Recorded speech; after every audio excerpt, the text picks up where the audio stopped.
presidential election is exactly 2 weeks from tomorrow, and the latest Gallup poll among likely voters has Romney out front 51% to Obama's 45%, with a margin of error of plus or minus 2%. So Romney could actually be further in the lead. Tonight is the final debate between Mitt Romney and President Obama, and it's on foreign policy. This could be the last opportunity for the candidates to sway the voters in this tight race. I got an idea.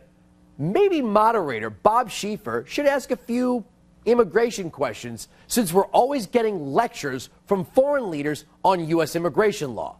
Meanwhile, President Obama seems to have locked in the Latino vote. According to the latest poll by NBC and the Wall Street Journal, the poll shows Obama out front with, among likely Latino voters, 70% to 25%, whether it be legal or illegal. The president has struck a chord with them by passing the DREAM Act through executive order. But what has the president really done by sidestepping Congress?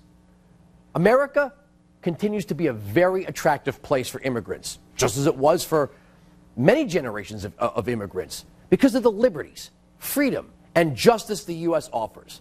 But under this administration, we're losing our country. Not because Hispanics are coming here. We're losing our country because more people in general don't seem to respect our sovereignty. One of the president's campaign promises back in 2008 was to improve our immigration process, not just to kick the can down the road. Obama's made excuses like, well, we inherited this economy, and oh, look, we have high unemployment. Campaigns come and go. And this year, it's this issue, and next year, it'll be that issue. But for the past 20 years or so, nothing has remained constant like pandering. And no group panders so often and so well as the Democrats. Look, Republicans have groups that they have to answer to as well. But the GOP has nothing on the Democrats when it comes to their ability to pander. Lately, it's enough to make rational people feel nauseated. Here's the definition of pandering from the Merriam-Webster dictionary: to provide gratification for others' desires. Or, as dictionary.com puts it, a procurer or a pimp. Pimping ain't easy. On illegal immigration, liberal Democrats have taken to being disingenuous, and they've taken it to a whole new level. They've made the claim that racist conservatives, like me, are trying to purge the country of Hispanics, that border patrol, border control, and voter ID laws are somehow anti-Latino. They refuse to distinguish between legal and illegal immigration. Here's Labor Secretary Hilda Solis Doyle. No matter how you got here or how long you plan to stay, you have certain rights. You have the right to be safe and in a healthy workplace, and the right to a legal wage. Right. Doesn't matter how you got here, how long you're going to stay. It's all up to you. I mean, hey, just do what you want.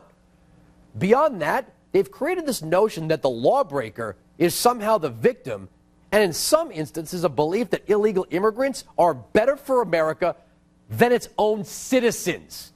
Here's Nancy Pelosi back in 2009 explaining how patriotic illegals are. You are very special people. You're here on a Saturday night to take responsibility for our country's future.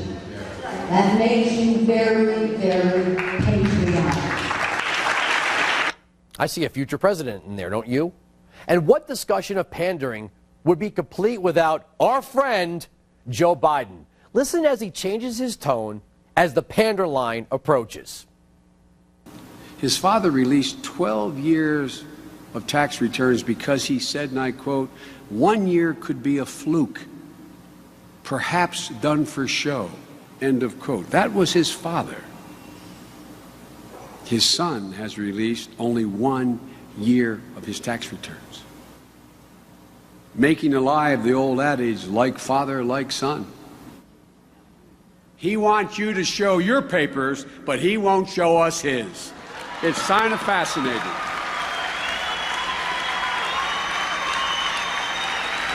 So many questions. I feel like a conductor. This kind of pandering should actually assault Americans of Hispanic descent.